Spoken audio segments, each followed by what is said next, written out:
আজি হৈছে ছানডে আৰু আজি স্পেচিয়েল বনাই আছে আমাৰ চেফে গাহৰি উইথ মেচকা টেঙা মানে আমাৰ ফালে খাচেং টেঙা কয় তো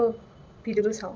বলক তো ফাৰ্ষ্ট একদম ভালকৈ ধুই লৈছোঁ চাফাকৈ আৰু তাৰপিছত নিমখ আৰু হালধি দি পেলাই বইল কৰি লৈছোঁ এয়া দেখিছেনে হৈছে বইলটো বঢ়িয়াকৈ আৰু প্ৰথমতে তেলখিনি দি পেলাই ফ্ৰাই কৰিছোঁ তাৰপিছত অকণমান তেল দিব লগা হৈছে বাৰু ইয়াতে তাৰপিছত দিলে এয়া কাটি থৈছে মেচকা টেঙা এইখিনি আৰু এইটো বিলাহী ভোট জলকীয়া আজি মানে একদম ভোট জলকীয়া দি বিৰাট ধুনীয়া জ্বলা কৰিব আৰু মই জলকীয়া খাই খুব মানে জ্বলা খাই খুব ভাল পাওঁ তো এয়া আমাৰ ফ্ৰাই কৰা মাংসখিনি হৈ গ'ল পূৰা ধুনীয়াকৈ ফ্ৰাই কৰিলে এতিয়া পিঁয়াজ তাৰপিছত আদা নহৰু পেষ্ট তাতে ইয়াতে দিছে ধনিয়া জিৰা আৰু জলকীয়া বেলেগ একো দিয়া নাই এইখিনি দি পেলাই একদম পিঁয়াজখিনি বঢ়িয়াকৈ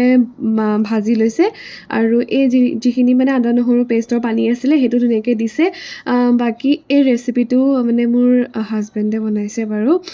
মই ইমান ভালকৈ বনাব নাজানো যিহেতু পৰ্কটো গতিকে সিয়ে বনাইছে আৰু খাই বহুত বেছি ভাল লাগিলে এইটো এতিয়া বিলাহী দি দিলে গোটেইখিনি ইয়াতে আলু কেইপিচমানো দিছে আৰু তাৰপিছত বঢ়িয়াকৈ আধা ফ্ৰাই কৰাৰ পিছত ইয়াতে মেইন ইনগ্ৰিডিয়েণ্টটো হৈছে আমাৰ মানে আজি মুখ্য আকৰ্ষণ হৈছে মেচকা টেঙা এইখিনি মানে খাচেং টেঙাখিনি ইয়াতে দি দিছে আৰু তাৰ ওপৰত দিছে মান ধনিয়া অলপমান বাকী এনেকৈ ভাজোঁতে বেছি সময় ভাজা নাই অলপ সময় ভাজাৰ পিছত হৈয়ে গ'ল মই বাৰু ইমান গাহৰি প্ৰেমী নহয় ঘৰত যিহেতু বাবু পোৱালীয়ে খায় তো তেতিয়া খাইছিলোঁ এপিচ দুপিচ মাইনা আহিলে আমি এনেকৈ খাওঁ আৰু ইয়াত এতিয়া শুনে খুব বেছি ভাল পায় গাহৰি খাই তো কেতিয়াবা সি বনায় কেটচিট বনায় কেতিয়াবা তো তেতিয়া খাওঁ এপিচ দুপিচ এয়া আমাৰ গাহৰি অলম'ষ্ট ৰেডি হৈছে অকণমান সিজিব দিওঁ তাৰপাছত